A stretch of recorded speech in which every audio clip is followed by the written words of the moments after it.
Hello, hello, hello. Hi. Welcome, everyone. Hello, Instagram. Hello at Click Meeting. And hopefully everyone's joining us on Facebook as well. We are trying something new here at Live Wonderful. How you doing, Alicia? Good. How are you?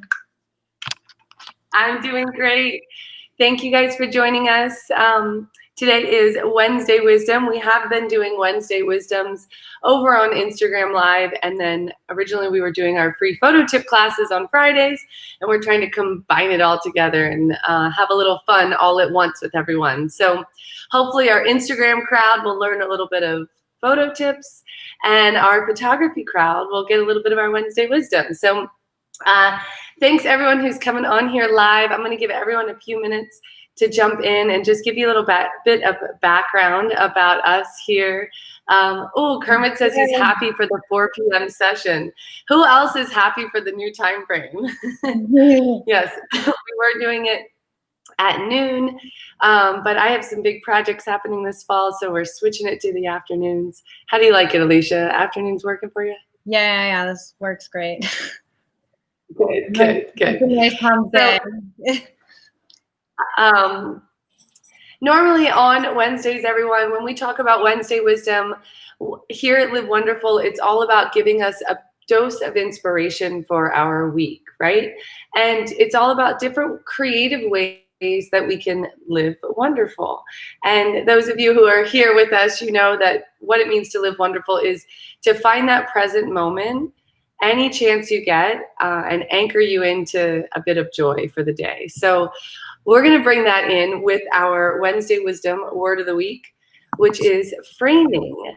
And all of our words that we've used in the past, they all relate to things that we can help build creative ways in life, but they also help us relating to photography and ways that we can just see the world in a more creative way. So when it comes to framing, and sometimes this is super obvious, right? Like what's a word that was obvious? Focus. Focus seems really obvious, right? You're like, oh, here's what I'm focusing on in my life, and here's how I focus with a camera. But framing, I think, has a lot of layers to it. And I want to bring up some photos. If you guys are watching live on Instagram, the whole reason why I want to tell everyone on Instagram to come over to our classes is because we're going to be sharing our photos here on the screen with you guys. So those of you on Instagram, I'll do my best to describe the pictures. But if you go over to Facebook, you'll be able to see it. So Alicia, when you think of framing, like, let's start just with photography or how you think creatively. When you think about framing a story or framing a shot, what's something that you do or something that gets you into that mindset of like, I need to find this frame? I think framing challenges me to like be my best, be like on point. And I practice this with my photography. I try and frame right in the camera. I don't want to go and crop afterwards. I kind of just present in that moment, in that frame. I'm capturing what I'm seeing, you know, what I'm creatively exactly what you want. Yeah. So it really is a practice of like hitting it, like nailing it on the head the first try. And I like the way you said that, not just not wanting to crop later, which I think a lot of people do, but they don't realize it in the moment. I used to do that, right? I used to go take a shot and not realize I would want to crop later, not even realize that I should get in tighter and frame more of what I want to focus on. But it would be in hindsight, like if I wanted to post it to Facebook or social media, or if I was going to be printing it, I'd go to edit it and I'd be zooming in and I'd only be using like a tiny bit of the picture. So even when we're on our iPhones and shooting, framing, you're right, it's about getting it in the shot, like knowing that exactly how every inch of your frame you've decided before you hit click that you want those things in the picture. Right. And you know, now than when, you know what I mean? Like, you know, don't do more work later, right? Right. This kind of relates to life too, when you think of how you want to creatively control how your experiences are going, it's really important to hone in on just what you want to focus on. We all know what it's like to be distracted by all these other things that are outside of maybe the frame of what we should be thinking about and focused on right now. And I had a scenario this morning that was a perfect example. Kermit, good point. Yes, getting both. I'm gonna get to that. I want to get to those questions there. I want to share a little story first. So, I started my big new project today. I'm doing 6 weeks of preschool portraits, and this is really fun. My cheeks hurt today. I was laughing and having so much fun with these kids.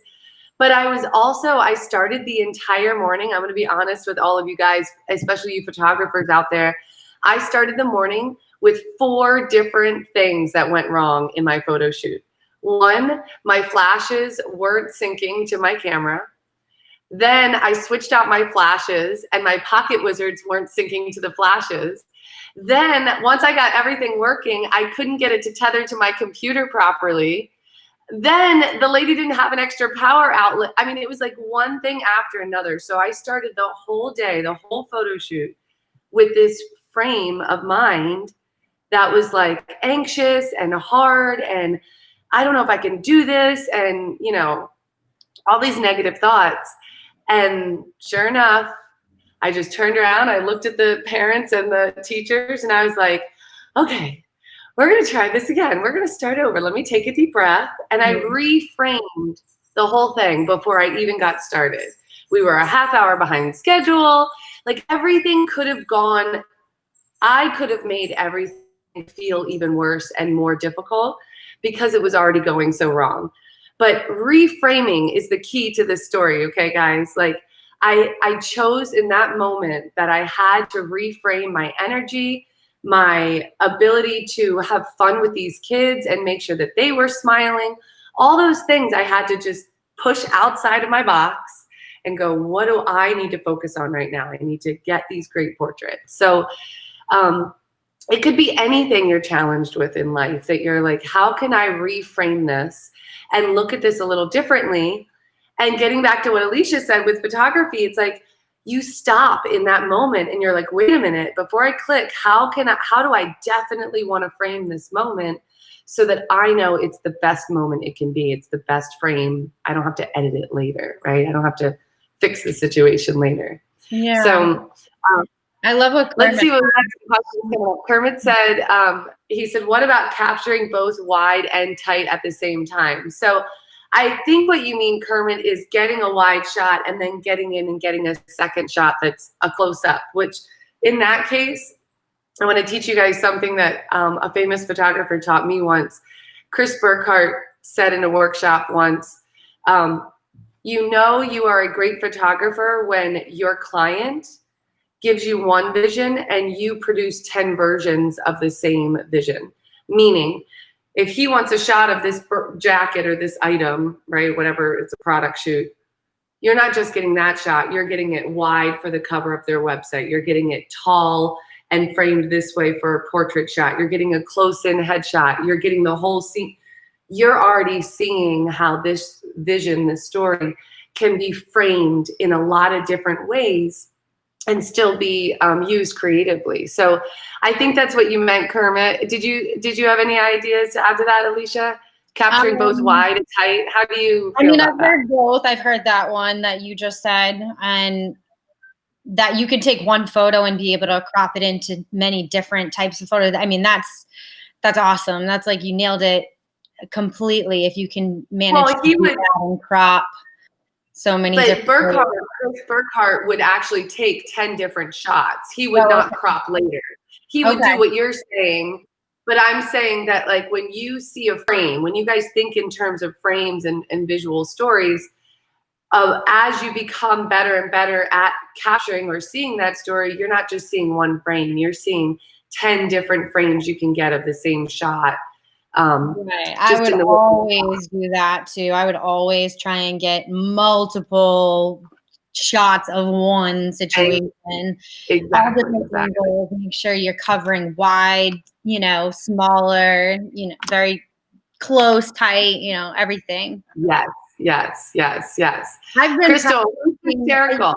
a lot of people, like, when you look at different photographers, they might have a wide framing technique or a tight framing technique. I personally like the tighter, more intimate. Yes, I've been yes. practicing a little bit more wide from time to time. So switch it up. If you haven't, you know, anybody out there, you know, just switch it up and see if you can kind of go both ways on the framing scale. Yeah, and we'll definitely do another big conversation about lenses. But I just want to say, oh yes, Crystal, preschoolers are hysterical, absolutely hysterical, like cheeks hurting. I was laughing so hard. But when it comes to lenses, guys, just remember that your lens is your story, okay? So yes, all our cameras have different levels of ISOs and all these advanced features, but all in all, the camera does what it does. It has your shutter and your ISO in it. It's your lens that's gonna tell you if you're shooting a wide frame or a tighter frame. So Alicia and I are always challenging ourselves creatively to say, okay, here's my shot that I know and I can envision, but how can I see this a little differently and maybe pop on another lens that I'm gonna have to move around and experience my subject or my scene. I think a lot in terms of landscape photography or even real estate. You're shooting wide anyway. You need to get as much of your scene in your shot. But a lot of times I love to use a little bit tighter of a frame and back up, because wide can give you that distortion on the sides. But then there are plenty of times when I love that distortion. So yeah, using different lenses will also change what it feels like to create a frame. And I just want to get out one other point before we move on. I do want to show you guys some pictures. And I apologize, it's a little dark because it's like 4 o'clock. We had a huge thunderstorm come through here in Orlando and it's pitch black outside. When you're framing, and Alicia, try and look back to the last time you were shooting. Tell me if you had this experience. When I go to take that first click in any photo shoot, my eyes go to the top left, they scan across, they go down and down. I literally make my whole eyes go through the edges. And I ask myself, is that tree supposed to be there? Did I want that flower? Do I have enough foundation under the person's foot? I always look at my edges, you know, to feel more confident that I know what's in my frame. Yeah, I think I subconsciously do it. I don't know if I pick like top left and then go around, but like I do tell myself, and I remind myself, especially if I forget from time to time, look what's in the frame too. Eliminate the clutter, eliminate, you know, things that could actually distract you from what you're actually trying to focus on in that frame. It's important to check that in the first few kind of shots, and, you know, obviously your settings, but framing is important, and what's in the frame is even more important. What's in the background, what's in the foreground. Like, be careful of what you're framing. So I'm gonna bring up, I think this is a great segue into bringing up some photos, because that's a point I want to bring up in one of these photos. But check out Kermit's comment and see if that's a question you can answer while I bring up my screen, everyone. So I'm, those of you who are hanging out with us on Instagram, we were doing, and we are still doing, our free photo classes. We're just combining the two. So if you join us on our free photo class, you can actually see my screen right now. And we're going to be sharing some photos and just talking through some of these pictures and how we can frame, or what our minds were doing when we thought about this frame that we captured. So can you see my screen? Okay. I can. And I'm going to answer Kermit's real quick before we move on. Sure. So yeah, no, I think that's a good technique. I mean, it's what works for you, Kermit. And share what he said. What did he say, so that on Instagram they can hear? So with the athletes he shoots, he moves the subject from left to right and center, and with spacing around the athlete. So you can absolutely, I mean, using rule of thirds too, left to right, or centering your subjects. I mean, I think all of it's a great idea, you know, play around with all different framing techniques. And remember, And rule of thirds is very, beneficial. one of the other things I think, Kermit, another word or term to think about using is line of sight. So line of sight, for those of you watching on Instagram, I'm in your frame right now. We're talking about framing. Line of sight would be if I'm on this side of my frame and I'm looking this way. Same with you guys on Click Meeting. If you see us in the corner, line of sight is giving your subject, even if it's not a person, but if it's a flower, the face of the flower, or anything that is the main focal point, you want to give it a direction to look into the frame. You don't want the frame to end where they're looking, because that stifles and cuts out the storyline, right? So Kermit, when you're thinking about shooting sports and athletes, I think he's doing a lot of runners, you really want to anticipate that frame. So you're taking it even a step further than Alicia and I are saying, where you're just, let's get that frame and check it before we keep shooting. You're actually anticipating that frame, and burst mode, you're shooting continuously, but I would keep those people at the front of it. Here's an example of line of sight, guys. So framing, Alicia brought up the background earlier. Framing is not just about what you are using in the same focal range as your main subject. You can really do a lot of framing with your background. So by being lower than this bird and allowing the trees to kind of just jet up from the bottom of this photo, I'm making the trees point you towards the bird, right? But at the same time, we're framing this bird in such a way that he can look into the left side of the photo, and that's framing him to give him vantage point.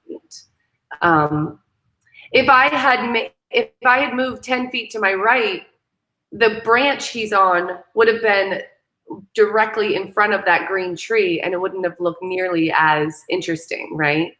So spatialness adds to framing too. When you give objects breathing room and you give them space between your foreground and background, that blue sky gives this bird some space to breathe.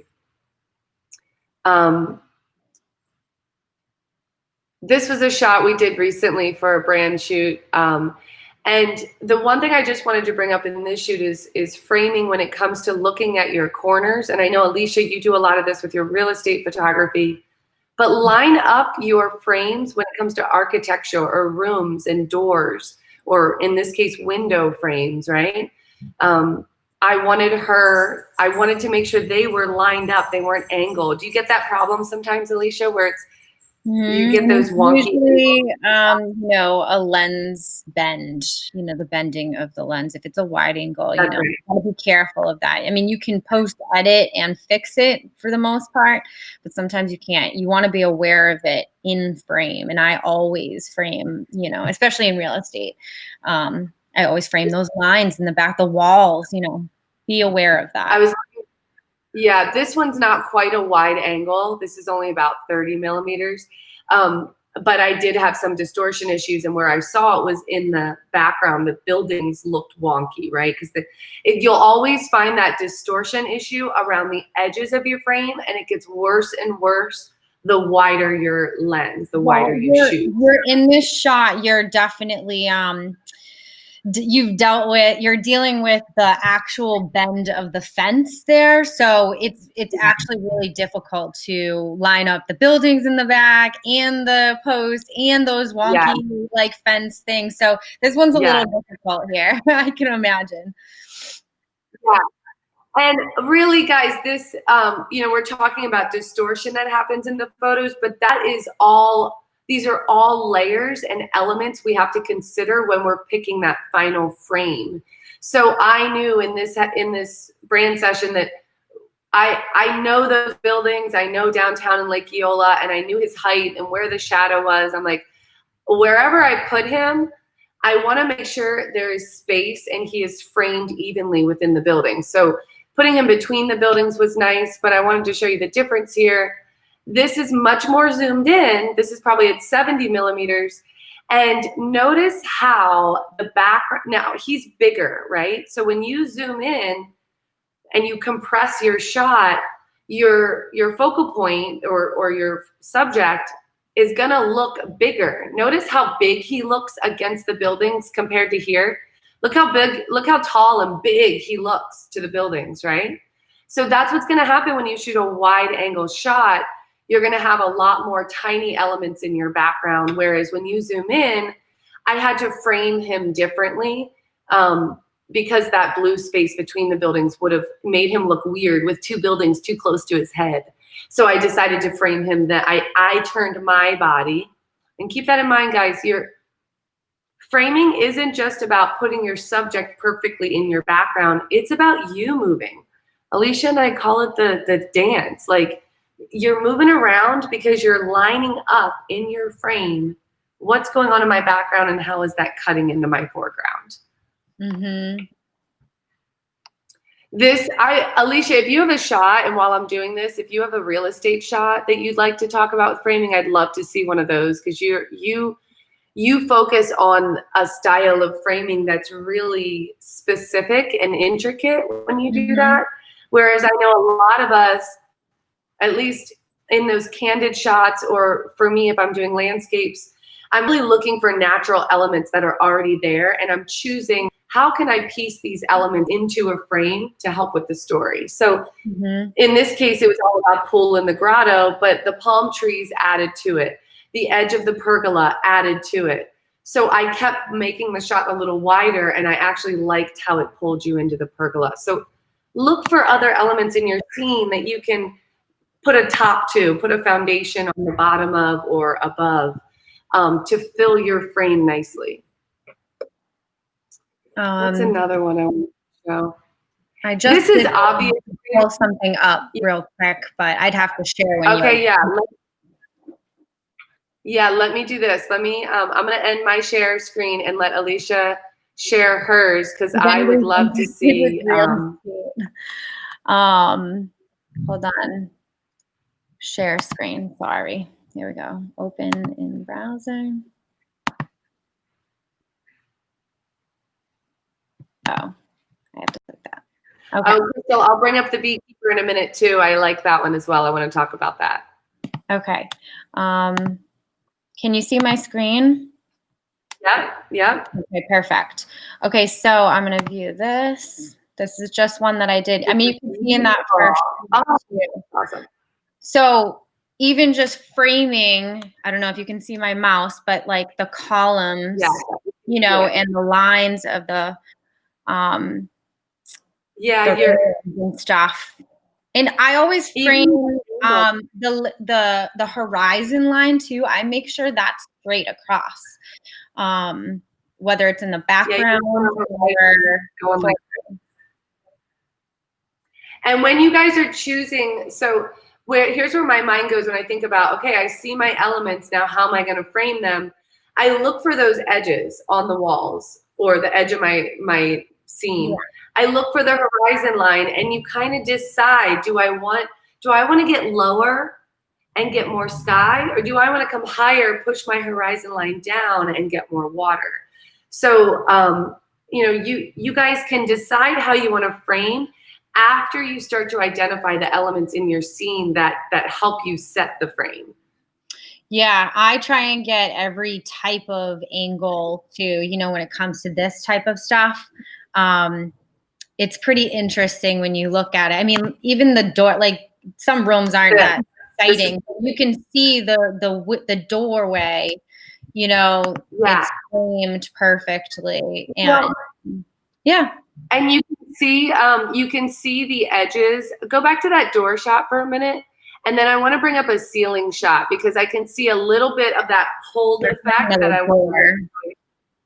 So see how straight the doors are, guys? So those of you who have done some of our classes before, you know we do photo editing classes as well. And one of the key things to Lightroom is that it helps us automatically fix these distortions in our frame. So once you start to learn and understand what your post-production program can help you do, you can get away with pushing those angles. So Alicia probably knew you could like shoot this a little wider, still get the red of that door in, and then get it into Lightroom, and it pops it for you and it straightens out those Right. edges. So And don't get me wrong, I try and not have to do that. You know, I will actually bring my tripod down a little bit or make sure my camera's at a perfect angle to get those angles straight first. And if I have to manipulate it a little bit after, then I can. So, but even in this, like the framing of this, I'm in my camera going, I like the way that there's a little bit of the door still open here, and I'm framing. Like there's so much. And this is also, you know, what did you call that point? Sorry, the sight. Point. Line of sight. Yes. Line of sight. Absolutely.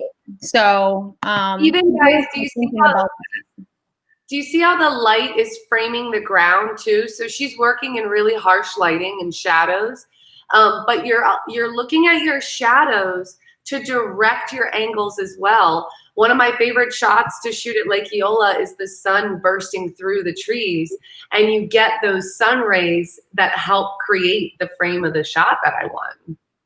You know what I also have trouble with? Oh, this was kind of cool too. I have trouble with making, because we're so low to the ground, to the front of the house or the back of the house, to making those look realistic and not so like this, you know, it's kind of leaning backwards a little bit. So sometimes that type of framing is tough as well. And you almost need to be up on a huge ladder. Right, you'll see it from these are just, I mean, you'll see, right, I always say I need a bigger ladder, I need to be a little taller. But you can see it kind of bends it a little bit depending on, you know, your frame. Obviously, that's. So, these wider shots, guys, you really have to pay attention to the distortion in your frame. But no matter what camera, even if you're using your iPhone, which doesn't have that issue, and you're zooming in, the element here that we're really emphasizing is you're anchoring yourself into that moment by paying attention to every inch of your frame and choosing to keep those elements in there. So I never get the shot on the first shot. I'm always going, I want to get a little closer. Oh, wait, let me back up. I'm looking at those edges and making sure every element I want in my story. So in our 5 steps to photo success, this would kind of be like step 5. It's all about that creative composition. I've already picked what I'm focusing on. I've already set my settings. I'm looking at that light. And I'm on that final step of, before I click, how am I looking at this frame and knowing it's exactly the story I want to tell. So that was awesome. Thanks, Alicia. Yeah, I'm trying to pull you guys back up. Sorry. Here we go. Okay. Yeah, just have fun with different angles too. So yes. And just remember that I like the first tip the most, I think, that you said, which is I like the idea of making sure you're not going, oh, I can frame that later. Really try and get your shot as you want it in frame. We're going to answer a couple of these questions here that are coming up on the live shot. Let's bring up, you guys still with us? We'll keep going for a few more minutes. I want to bring up that beekeeper shot. Crystal had asked about it. And this was an interesting photo that, funny enough, I didn't know I'd be shooting a beekeeper, okay, guys? So I went to this shoot knowing I'd be shooting a nature shoot. I didn't know it'd be a beekeeper. So, oops, sorry. So I've already shot the bees. I've gotten as close as I can to the bees. I don't have a full suit on, so I'm a little nervous about that too. But you guys can think about a frame within a frame as well, okay? And we've talked about this in our portrait workshop before, where when you use leading lines and then you add your subject, you're using that framing of the lines, not just the frame of your picture, but you're using a frame inside the picture to help. So it would have been super easy to just have him shove this board from the hive up into the camera. But isn't it more interesting that I have it slightly on an angle, his hands are in it, I've had him pull it down a little bit lower so I can get his face. But this whole framing started with, I want to get a shot of this board with all the honey and the hive on it. How do I get him interacting with it?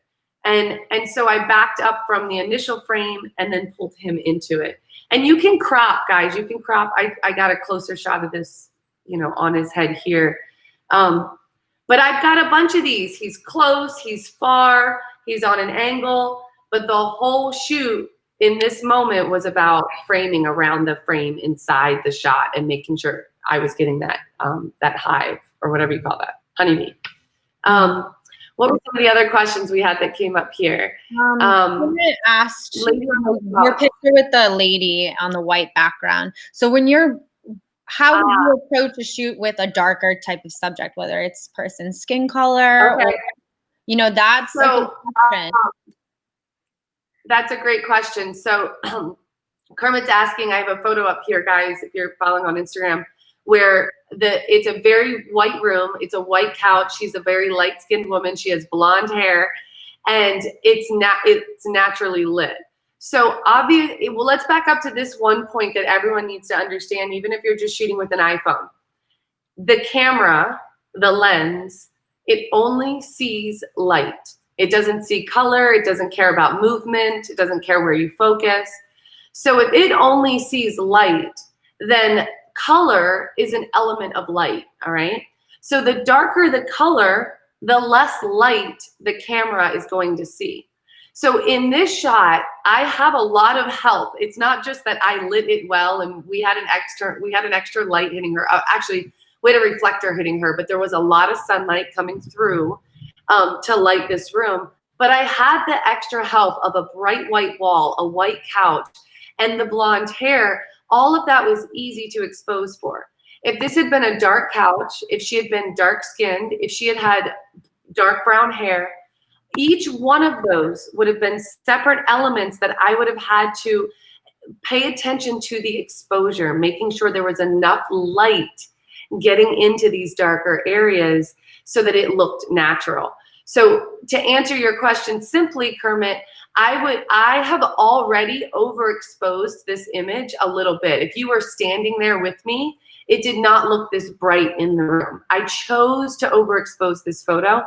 And if I were shooting any scene like this where there is much darker elements like skin or couch or wall colors are darker, then I would even be overexposing it even more, because those are all elements that are making my scene darker, and the camera needs light to expose. So today we actually had to underexpose our images so that when the flashes went off, they were more powerful than the sunlight. So everything is about paying attention to the light that you already have in your room and paying attention to the light on your subject.